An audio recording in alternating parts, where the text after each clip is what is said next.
Mesdames, Messieurs, chers amis, la Nuit des idées est un format original de débat qui existe depuis 2016 en France et qui se déploie également à l'étranger grâce aux instituts français et à leurs partenaires.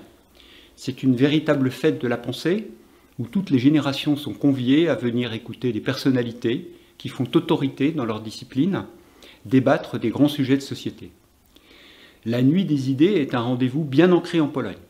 Les partenaires polonais ont toujours répondu présent à l'invitation de l'Institut français de Pologne pour organiser ce dialogue franco-polonais sur les grands sujets mobilisateurs de notre temps.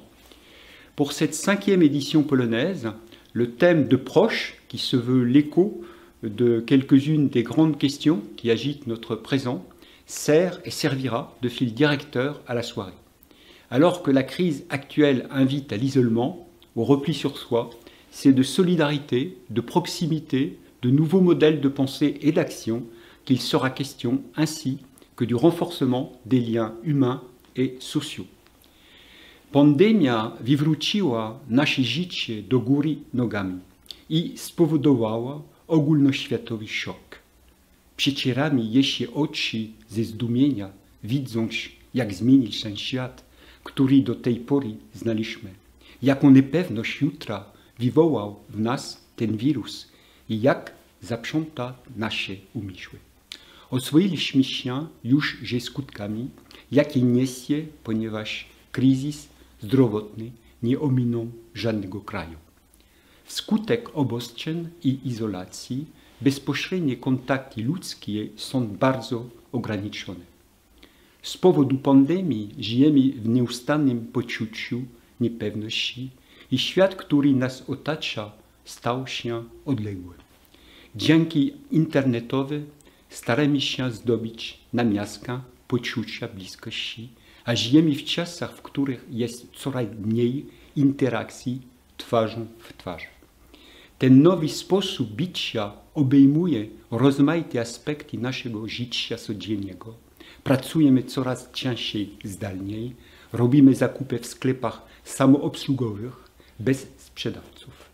Nasuwają się pytania, czy jesteśmy świadkami kształtowania się konturów nowego świata, czy te zjawiska są tymczasowe i znikną po pandemii. Nie ma wątpliwości, że bliskość i nasze otoczenie uległy głębokiemu przeobrażeniu, co budzi w nas zaniepokojenie. Dzisiaj wieczorem zachęcam wszystkich do przemyślenia wyżej wymienionych tematów. Nurtują one zarówno kręgi decyzyjne, jak i każdego z nas. W trakcie naszej wieczornej wędrówki umysłowej będą nam towarzyszyć polscy i francuscy badacze, parlamentarzyści, architekci i projektanci. Chciałbym im podziękować, że zgodzili się podzielić z nami swoim spojrzeniem i refleksjami na wspomniane tematy. Jestem przekonany, że przyniosą nam promyk nadziei dla świata post-covidowego. Zaproponują nowe sposoby myślenia i działania na rzecz wzmacniania więzi międzyludzkich i stosunków społecznych, a być może i recepta na wyjście z kryzysu bliskości. Gorąco dziękuję Polsko-Japońskiej Akademii Technik Komputerowych i jej rektorowi, profesorowi Jerzemu Pawlowi Nowackiemu, jak i pani Anecie Kiziol, która będzie prowadziła i moderowała debaty dzisiejszego wieczoru. Życzę miłego wieczoru i dziękuję bardzo za uwagę.